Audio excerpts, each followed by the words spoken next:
Students, welcome to this video. In this video, we are going to deeply discuss about NEET physics. Like and share this video, and also to know deeply about NEET physics, subscribe my channel. So in this video, we are going to discuss about dimensional methods. It is an important topic in physics. So for each and every unit, we are having dimension. So how to find the dimensional formula, what are the uses, and what are the advantages of dimensional methods, what are the limitations of dimensional methods, everything we are going to discuss in this video. So wherever we find unit, immediately that place dimension will come. So you must know, first of all, for what are the units, what are the dimensions, right? So step by step analysis is an important one. So what is dimensional analysis? The dimension of a physical quantity is the powers to which the fundamental units of mass, length and time have to be raised to represent a derived unit of the quantity. So we are going to derive the dimensional formula by knowing simple mathematical expressions for every physical quantity. Okay, so there are some constants in physics. That constants have dimensions. Example, velocity of light, then universal gravitational constant, Planck's constant. All these constants have dimension. Okay, similarly, there are some variables also. Right now, more number of variables are there. Those variables have unit as well as dimension. For example, area, volume, force, etc. These are all having both unit and dimension. There are some dimensional less variables also.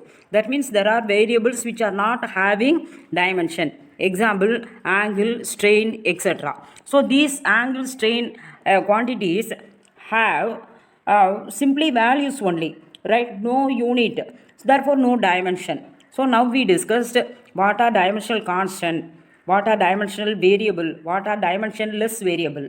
One thing is more, that is dimensionless constant. In mathematics we are using pi. So mathematics we are using pi. Pi is a mathematical constant, but pi do not have unit and dimension. Okay, wow, right? So as a next thing, a tabular column is given.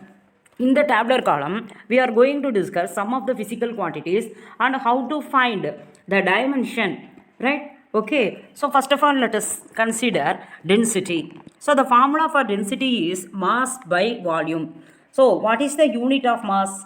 We know kilogram. Volume, we know meter cube. So kilogram per meter cube, that is the unit for density. So density is equal to mass by volume. The SI unit is kilogram per meter cube.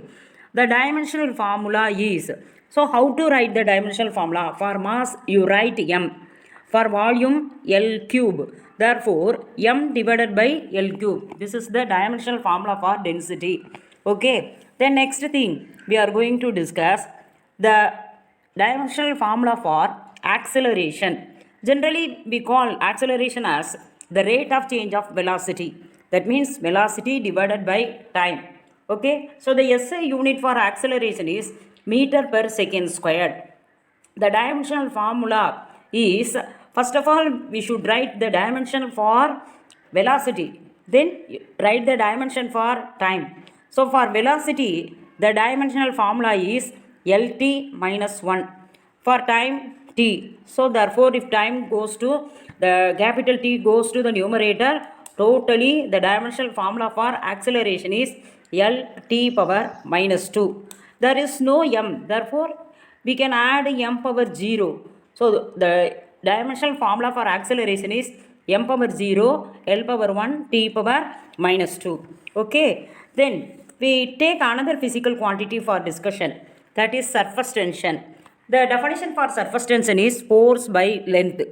The force per unit length or force by length. So the SI unit for surface tension is Newton per meter. Similarly, the dimensional formula for surface tension is m L0 T minus 2. Okay, wow. Then next we will take another physical quantity, that is power. Power is equal to work divided by time. The SI unit is watt or joule per second. The dimensional formula for power. So how to find? First of all, in the numerator, write the dimension for work. Then in the denominator, write the dimension for time.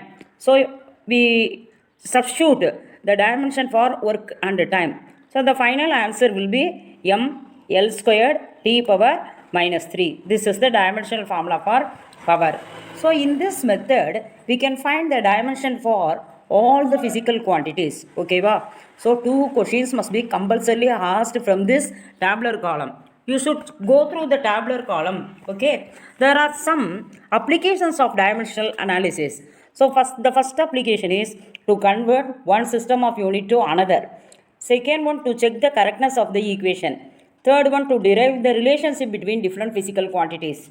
For example, Newton in SI system is converted into CGS system. So the value for 1 Newton is equal to 10 power 5 dynes. Therefore, there is a separate method for finding the conversion. Okay, so we can easily check the correctness of a equation using the dimensional method, right? So to derive the relationship between different physical quantities, we can also use the dimensional method. The famous law is in the dimensional method. That law is the principle of homogeneity of dimensions. Okay, wow. So according to this principle, the dimension of the various terms on both sides of the equation must be the same. So this law is called the principle of homogeneity of dimensions. Okay. So there are some limitations for dimensional analysis. Number one, for some dimensionless constants, the values cannot be determined by dimensional method. For trigonometrical and exponential function cannot be used in the dimensional method. More than 3 physical quantities cannot be included. So it is difficult to apply dimensional method if the physical quantity depends on more than 3 fundamental quantities. Okay. So in this video, now we discussed totally about the dimensional method, the dimensional analysis application, the principle of homogeneity of dimension, then what are the limitations of dimensional analysis. Okay, so you like and share this video and also subscribe my channel. Thank you.